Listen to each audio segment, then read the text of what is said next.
కొద్ది మందిని ఇక్కడ మెన్షన్ చేసుకోవాల్సిన అవసరం ఉంది. నాకు హుంబాలే ఫిల్మ్స్ కి నాకు ఒక అవినాభావ సంబంధం ఉంది. విజయ్ గారు ఫోన్ చేసి ఈ సినిమాని మీరు రిలీజ్ చేయాలి అంటే తప్పనిసరిగా అనేది మాకు అంతకన్నా పెద్దగా సంభాషణ ఉండదు.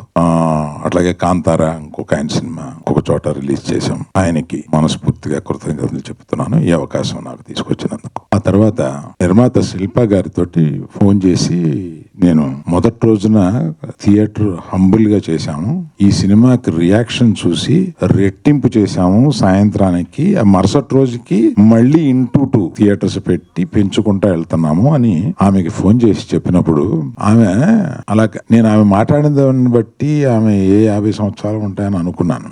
ఆమె అంత చక్కగా ఇది మా ప్రయత్నం ఏమీ లేదు సార్, నరసింహస్వామి మా ద్వారా ఈ పని చేయించాడు, నరసింహస్వామి మీ దగ్గరికి పంపించి ఇది రిలీజ్ చేయించాడు అని ఏది చెప్పినా వాళ్ళు నమ్మిన దీంతోటే మాట్లాడుతున్నారు. సరే, దర్శకుడితోటి ఈ రోజు మాట్లాడాను అశ్విన్ కుమార్ గారితో.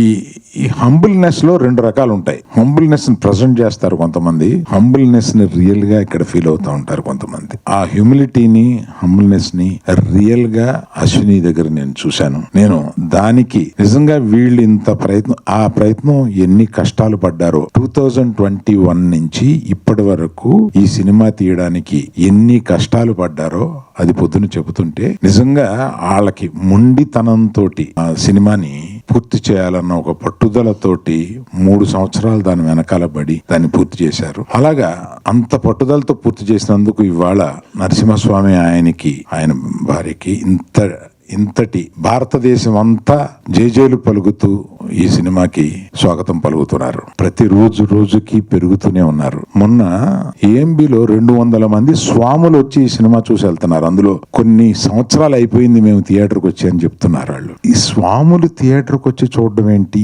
నాకు తెలీదు. నేను ఈ సినిమాని ఇంకెట్లా ప్రమోట్ చేయాలి అని ఆలోచించుకుంటూ ఉన్నాను. దీనికి ప్రమోషన్ అక్కర్లేదు, ఆటోమేటిక్ గా ఒకళ్ళు ఇప్పుడు ఈయన చూశారు జొన్నవిత్తులు గారు, ఆ ఉద్వేగం ఆయన చెప్పగలిగారు.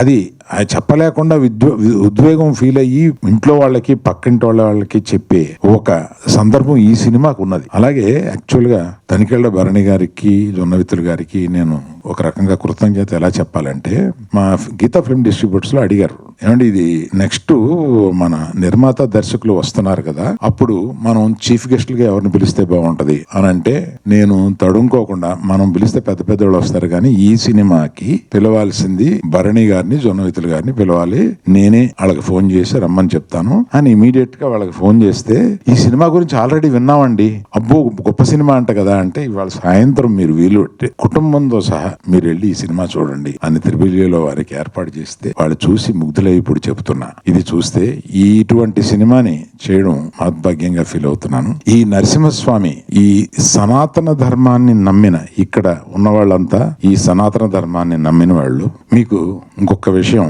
పవన్ కళ్యాణ్ గురించి చెప్పాలి. సనాతన ధర్మం నాకు తెలిసిన వాళ్ళల్లో గాని, అంటే నాకు సన్నిహితులైన వాళ్ళలో గాని, మా కుటుంబంలో గాని సనాతన ధర్మం గురించి పవన్ కళ్యాణ్కి తెలిసినంత వేరెవరికీ తెలియదు.